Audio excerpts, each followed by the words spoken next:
So friends, very good morning all of you. Let us start today's class with illustration 5. So this is a problem on working capital management, and the beauty of this problem is we will come to know what is the effect of double shift working. Usually factories work on single shift. Some factories will work on 2 shifts and 3 shifts also. So in all the problems we have solved previously, we have considered only one shift. Now they are introducing second shift to us. So this problem contains two parts. First part will calculate, working capital requirement in the single shift. In the second part, they asked you, if you can look at the screen at the end, the last line is B. What is the effect of double shift working on the requirements of working capital? That we'll see later. First, let us read the problem. Let us solve part A. Then we'll go to part B. Okay. Now start. From the following details, prepare an estimate of the requirement of working capital. Production 60,000 units. Selling price per unit is rupees 5. Raw material 60% of selling price. Direct wages 10% of selling price. Overheads 20% of selling price. So selling price is given. Percentages are given. So common sense, raw material will be 3 rupees. Direct wages will be half rupee. Overheads will be 1 rupee. Material in hand 2 months requirement. Production time is 1 month. Finished goods in store is 3 months. Credit for material is 2 months. Credit allowed to customers is 3 months. Average cash balance required is 20,000. Wages and overheads are paid at the beginning of the month following, or in production all the required materials are charged in the initial stage and wages and overheads accrue evenly.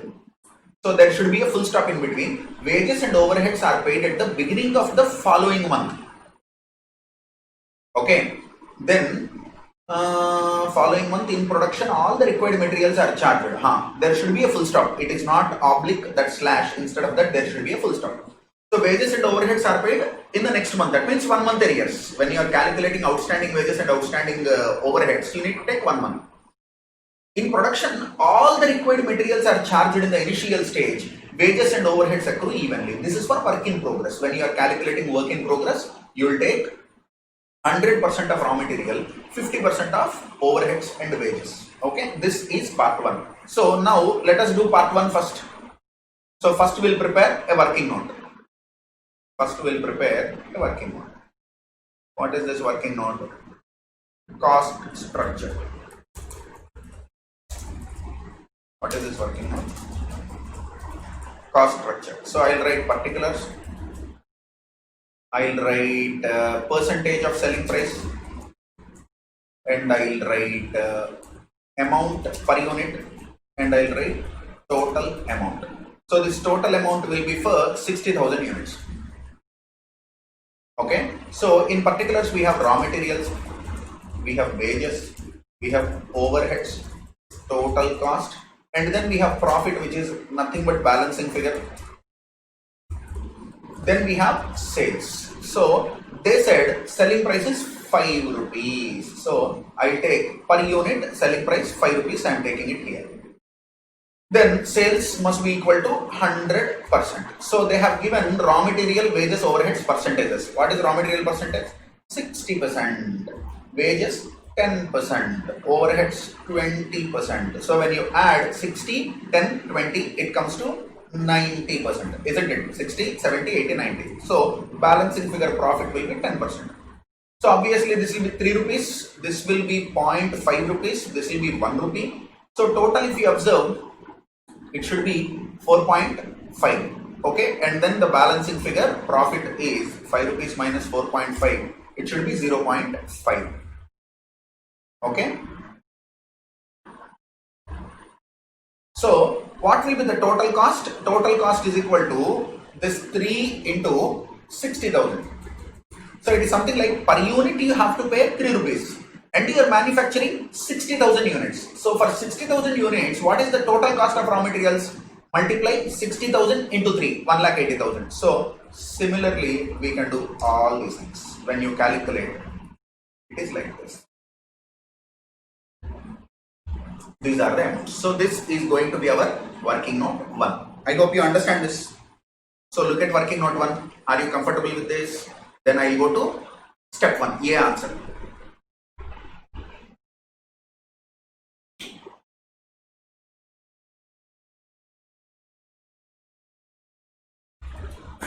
So calculation of working capital required in brackets single shift. Initially we are working for single shift. There we write particulars, then we write working, then we write one inner column, one outer column. So in particulars A we write, do you remember the pro forma? First we take current assets, then we subtract current liabilities. Total of current assets is called gross working capital. Total of current assets minus current liabilities is called net working capital. You understand? So we are going to do that. A, current assets. Under current assets, we have raw materials, we have work in progress, we have finished goods, debtors, cash. So if at all something is missing, we leave 1 or 2 lines gap. So here we write total. This will be our gross working capital. Then in next column B, we write current liabilities. Okay, what are all the current liabilities we have? Like creditors we have, then outstanding expenses we have. So here creditors for raw material, and here we write creditors for wages, but we can write outstanding wages also. Outstanding overheads. So if at all something is there, we'll write here. So and then total current liabilities. Then we get part C. What is part C? Net working capital is equal to total of current assets minus total of current liabilities, A minus B. So this is going to be our pro forma. Okay, do you remember? This is how we have to solve the problem. Now let us go to assets side. Let us go to assets side. So first we'll take raw materials. So now look at the problem. They said materials in hand is 2 months requirement. What is material requirement? 2 months. Raw materials required for 2 months. So what are we supposed to do? Look here. Okay, what is raw material cost as per our working note? 1,80,000. So 1,80,000 into 2 divided by 12. 1,80,000 is annual consumption. 1,80,000 into 2 divided by 12. 1,80,000 into 2 divided by 12. That comes to 30,000. We'll write 30,000 in the inner column.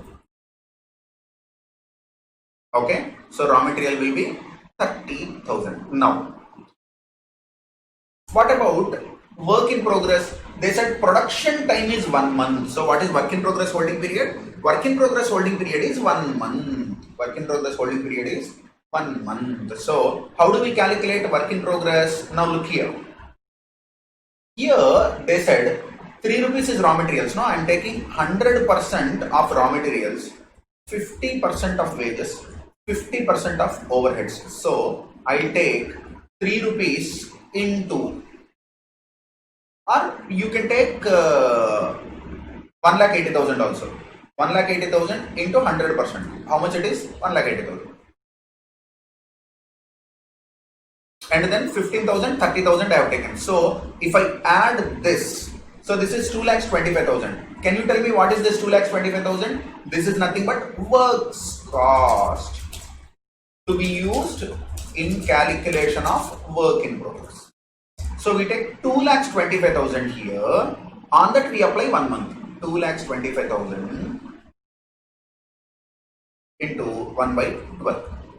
Okay, so take calculator. 2,25,000. I can put a formula also, but for your confidence I am doing it with calculator. I could have used formula there. Okay, 18,750. 18,750. Then we have to calculate finished goods. So they said finished goods 3 months. So finished goods is calculated based on total cost.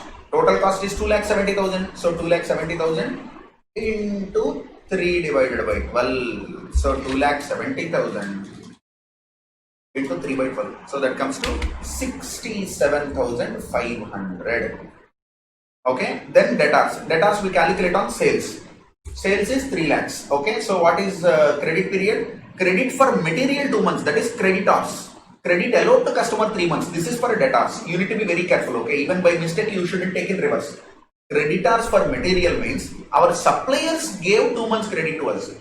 credit allowed to customers means we allowed 3 months to customers. So while calculating debtors, we take this. While calculating creditors, we take the 2 months. Okay. So 3 lakhs into 3 months divided by 12 months. How much it will be? It should be 75,000, right? 3 lakhs into 3 by 12 will be 75,000. Correct. So cash balance is given in the question. Expected cash balance 20,000 given. So we'll do sum of all this. Okay. So this is 2,11,250. This is gross working capital. Then we calculate creditors for raw materials. Okay. So credit for material 2 months. So we'll take raw material cost 1,80,000 into 2 by 12. They said 2 months, no? Yep. So same thing like above we calculated 1,80,000 into 2 by 12, that comes to 30,000. So this is also must be 30,000 only. Then this table is over. We have considered all the information in table. Now at the end they said wages and overheads are paid at the beginning of next month. That means 1 month credit is there. So outstanding wages. So what is our wages? From the table our wages is 30,000. 30,000 into 1 divided by 12. Okay, this should be 30,000. So 30,000 into 1 by 12. That is 2,500. Then we calculate outstanding overhead 60,000 into 1 by 12. This comes to 5,000. So we add these three numbers. It is 37,500. So total current liability is 37,500. So net working capital is gross working capital minus current liability. So 1,73,750. 1,73,750. So this is the answer. So if you look at our study material, 2,11,250 is the current assets, 37,500 is the current liabilities, and the working capital is 1,73,750. This is the answer. This is the answer. Okay, so I hope all of you have copied this.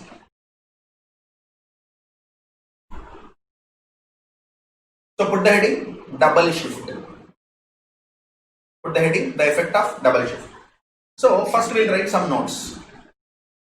So this is part 1 is over. Now we came to part 2B. What is part B? Working capital requirement. In brackets we write double shift. Okay. Under this first we write some notes. Point number 1. The production at present is 60,000 units. If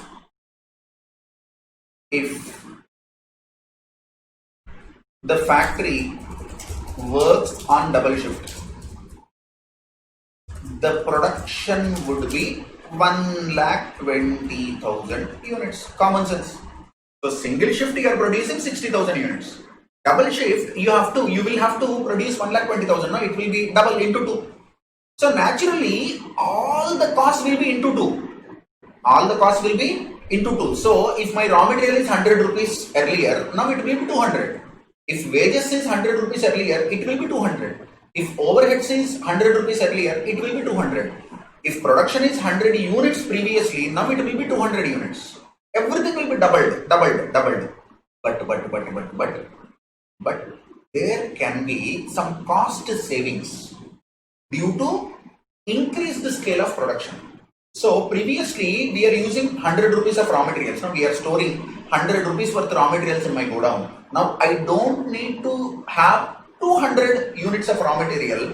It can come down little, especially when you are applying some cost reduction techniques, inventory management techniques, cost reduction techniques, all these techniques we apply now. So raw material holding can come down. Similarly, if you observe in overheads, there can be two types of overheads. There can be variable overheads, there can be fixed overheads.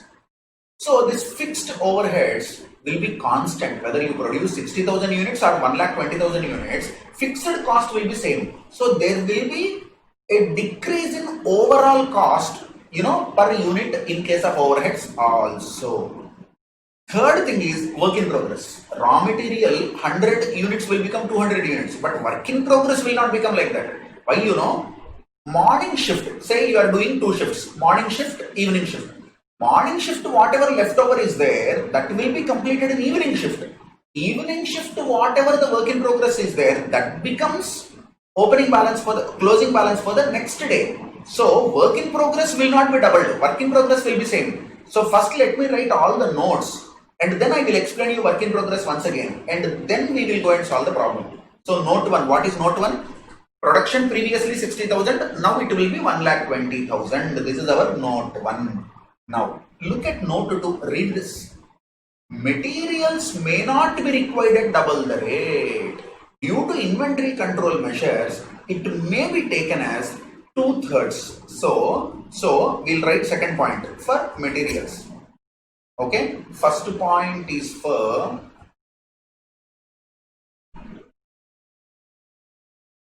production.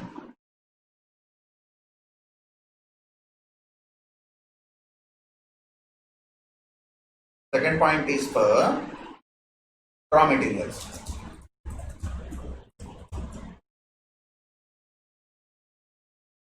Okay, I am writing first point here, second point here. What is first point? Output. Output doubled. Raw materials. The company can implement inventory control techniques and thereby raw material closing stock can be reduced.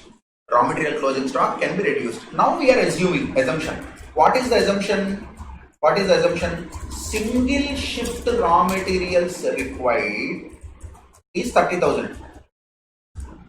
Second shift, we assume 2/3 only required, 1/3 will be savings. That means 20,000 will be the raw material cost for the second shift. Total will be 50,000. Now you might ask, Pawan sir, what is the basis? It is only an assumption. It is fact that when you are working on the double shift, raw material closing stock will not be doubled. It might come down. It might come down. But to what extent it comes down? Will it come down by 1/3? Will it come down by 50%? Will it come down by 25%? That depends on the factory. So in this problem, ICI has taken an assumption that the incremental raw material 30,000, you need not spend 100% of first shift raw materials in second shift, when closing stock wise you are comparing. So 1/3 will be the savings in raw material holding, 2/3 will be the requirement. Remember, this is not consumption, this is closing stock. This is not consumption, this is closing stock. Closing stock of raw material you need not hold double. Closing stock will reduce. So I have given you an example also. Imagine there are 10 students or 4 people in a house, or there are 10 students in a hostel. So when 10 students are there in a hostel, if the hostel warden cooks 4 kgs rice, only for example, okay, 4 kgs rice, if 20 people are there, you need to cook, serve 10 students are there in a hostel, 4 kgs rice. Okay, this is consumption. 20 students are there. It will be 8 kg consumption. You cannot say I will cook only 6 kgs. This is consumption. But closing stock in go down. When 10 students are there, you used to maintain 2 bags of rice. So you used to maintain 50 kgs rice in closing stock. Now they are saying 50 for one shift for first 10 students, plus for second 10 students they will not maintain another 50, they will maintain say 2/3 of it, so 33.33. Okay, so you are reducing it by 1/3. So now hostel warden is saying I will maintain 83.33 kgs, which makes sense. So some students will ask, Pawan sir, why raw material consumption will come down? Better, raw material consumption is not coming down. In this table, what is that you are calculating? Do you think this is raw material consumption? No, this is raw material closing stock. So closing stock of raw material can be reduced. This is note 2, which is not explained properly in the study material. So I have given you a live example also for this. Then 3. Third one is for work in progress. Okay, so one shift. When the company was working on one shift, what is work in progress? When the company was working on one shift, work in progress is, okay, now look here, your annual production is 60,000 units and production time is 1 month. So earlier 60,000 units into 1 month divided by 12 is equal to 5,000 units.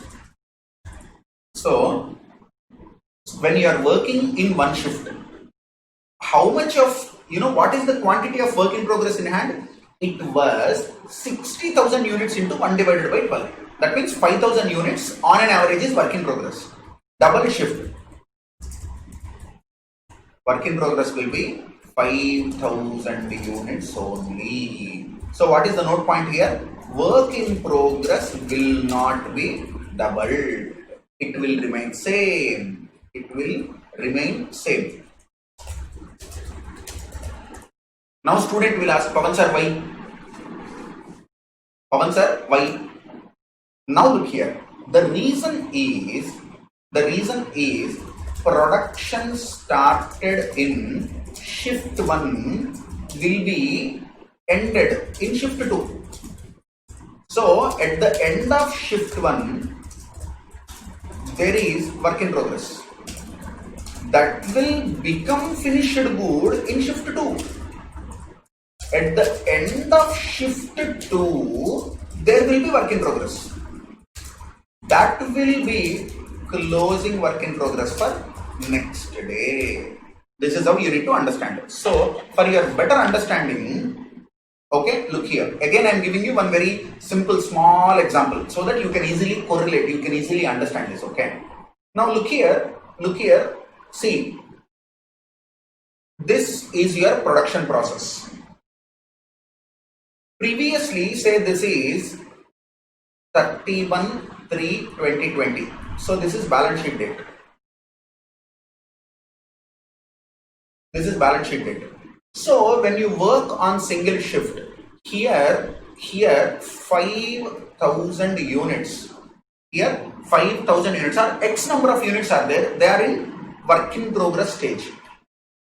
So this is closing work in progress for 2020 and it will be opening work in progress for next year, next accounting year.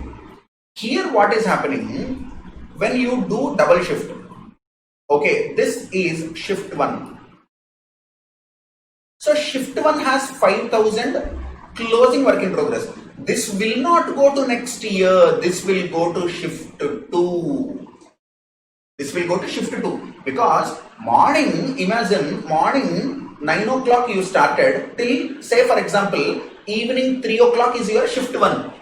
For example, evening 3 o'clock to say next 10 o'clock or 11 o'clock is your shift 2, only example.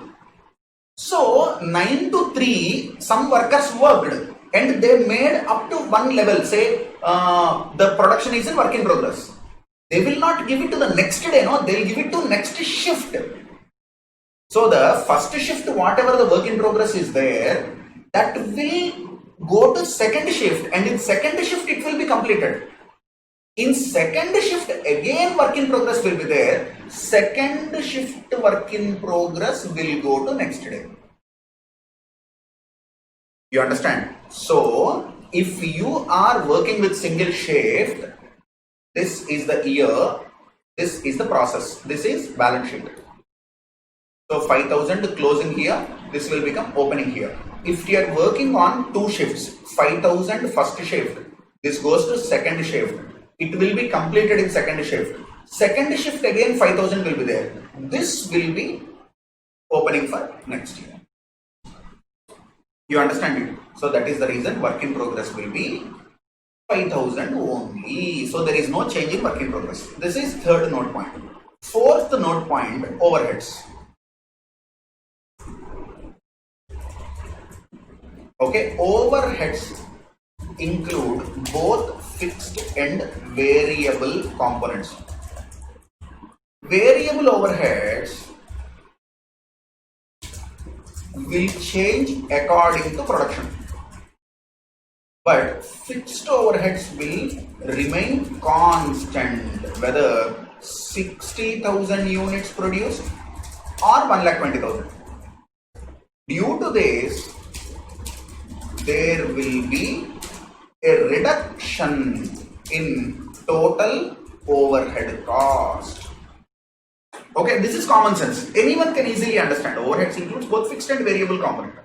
Variable overheads, if your production is increasing, variable overheads will be doubled, but fixed overheads will remain same.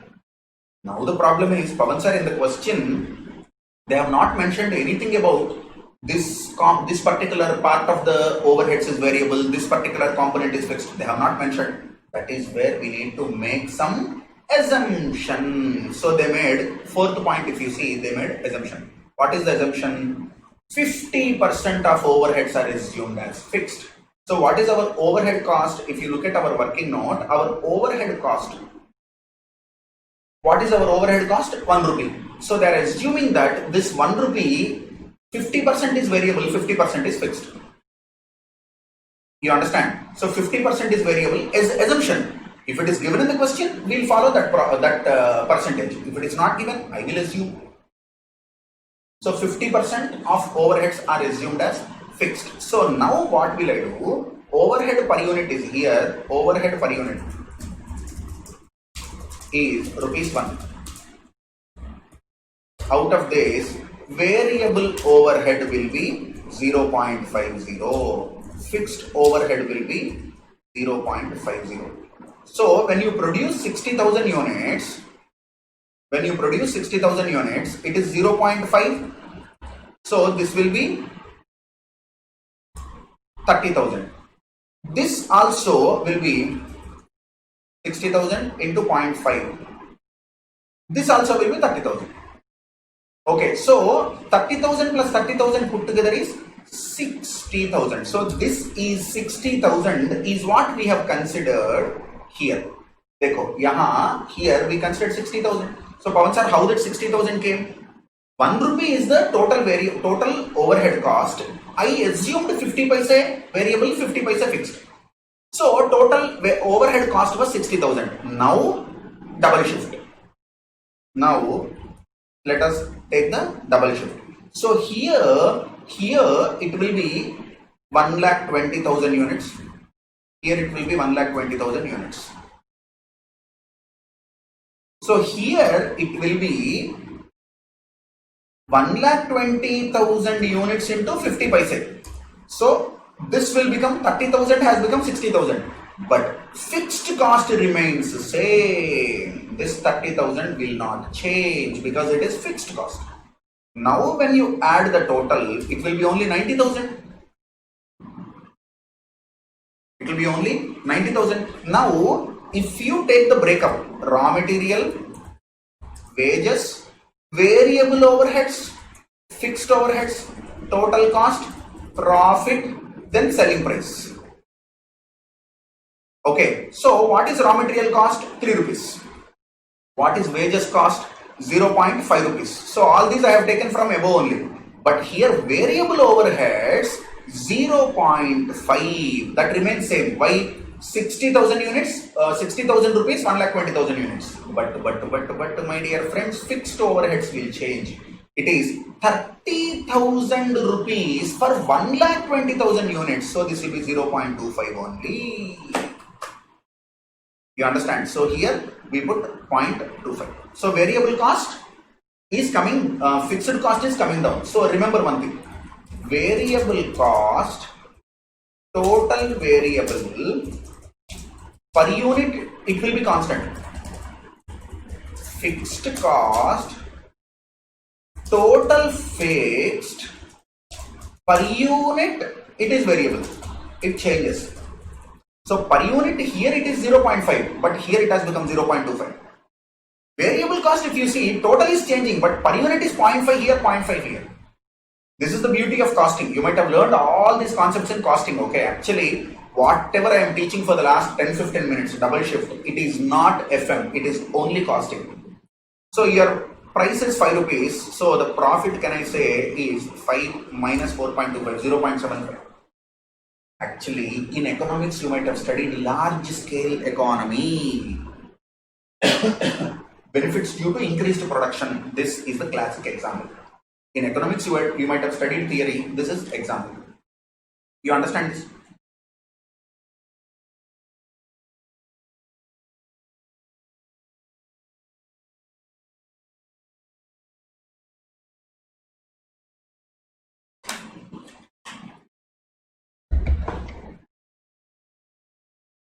Now let us calculate working capital required. In brackets, double. Again, we follow the same pro forma. So you have to write. I'm using computer, so I will copy. Bhavan sir, this is cheating. No, this is called using technology. You cannot do that.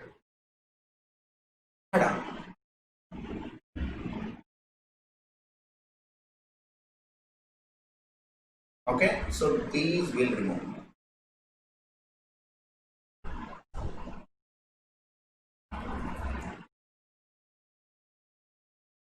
So this will have to calculate now.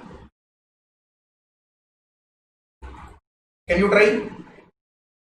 Can you try what is raw material cost? Can you try what is raw material cost? So it is 1,20,000 units into raw material cost. We calculated 3 rupees into how many months? 3 months. No, raw material is held for. No. We have already did working notes. 30,000 earlier plus 20,000. So it is 50,000. Already we have created working notes for this. Earlier, do you remember in single shift raw material cost is 30,000? For second shift we thought 2 by 3 will be the cost, will be the stock, and 1 by 3 will be cost reduction because of inventory control measures. So 50,000. Work in progress, there is no change. So 18,750. Previously it is 18,750. Now also it will be 18,750 only. Oh, no, this is wrong. It is not 18,750. Why? Because previously you included overheads 1 rupee. Now you need to include 75 paise only. No. So we'll calculate work in progress. Raw material 100%. Wages 50%. Then variable overheads 50%. Fixed overheads 50%. Total. So here this is what is raw material cost? 3 rupees. Wages cost 0.5. Variable overheads 0.5. Fixed overheads 0.5. Okay, so raw material cost will take 5,000 units into this. Same we apply everywhere, but fixed overheads here it is 0.25 only. Okay, then we add this. Why 21 to 50 came?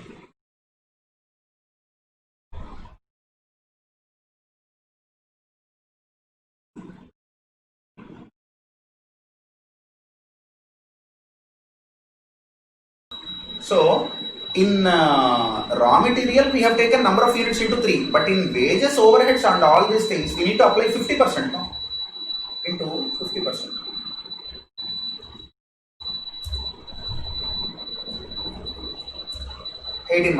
Correct. So this is important, guys. This working note is the most important thing in the whole problem. Okay. Usually this problem will be taught at the end of the chapter, because by the time you should be very strong with your basics. Okay, costing, you should be strong in costing, you should be strong in working capital management, then you can understand this kind of adjustments. So 18,125, I will take 18,125 here, 18,125 I take here. Okay, then finished goods. Finished goods. So I'll take 1,20,000 into 1,20,000 into finished goods is calculated with the total cost. So what is our total cost? Our total cost here will be 4.25. So I'll take 4.25 into what is the finished good holding period given in the question? Finished goods holding period given in the question. Where is the question? Is 3 months. Finished goods they have given 3 months. 3 by 12. So take calculator, calculate this 1,20,000 into 4.25 into 3 divided by 12. 1,27,500. That are 1,20,000 into 5 rupees is the selling price into 3 divided by 12. So how much it will be? 1,20,000 into 5 rupees into 3 divided by 12. That comes to 1,50,000. Okay, cash. Cash, initially it is 20,000 per single shift into 2 shifts, 40,000. Okay, so our gross working capital is 3,85,625. This is about assets side, current assets. Now we have to calculate current liabilities side. So creditors will be calculated on 50,000 basis, right? Current liabilities, no, purchases will be same, no. So 1,20,000 units into 3 rupees. I told you in consumption there is no change. In stock there is change. So 1,20,000 into 3 rupees into 2 by 12. So calculate it 1,20,000 into 3 rupees into 2 divided by 12. How much it is? 60,000. Ding, ding, ding. Then wages 1,20,000 units into wages is half rupee, 0.5 into 1 by 12. So take calculator 1,20,000 into half rupee divided by 12. So it is 5,000. Again, outstanding overheads, please be careful. Okay, 1,20,000 into 0.75 only it is. Why? There is savings in fixed cost, no? 0.75 into 1 by 12. So calculate how much it will be. 1,20,000 into 0.75 divided by 12. So it comes to 7,500. So total 72,500. Net working capital is 3,13,125. Correct. 3,13,125. So this is working capital required for double shift. Now we write summary. Net working capital required for double shift. How much? 313125. Net working capital required for single shift. We calculated somewhere here. It was 173,750. 173,750. The effect of double shift on working capital is this minus this. So it is 139,375. 139,375. This is our final answer, last line. So what did we do? Step 1, we calculated working capital based on single shift. Then we took some assumptions. These assumptions, 4 notes, these are very important. Output is doubled, raw materials little savings we considered, work in progress will remain same because first shift will be completed in second shift, and overheads will contain variable cost and fixed cost. So when you separate them, fixed cost will remain same, which will reduce the overhead cost. Okay, and this effect will be there in majority of the lines of your second part, because work in progress involves that overheads, work in progress will come down. So this outstanding overheads will come down. So all these things you need to be very careful. Okay, so this is important part. That working note is one important part. Other than that, the problem is simple problem. Okay, this can be asked in the exam also. Please be very careful. Okay.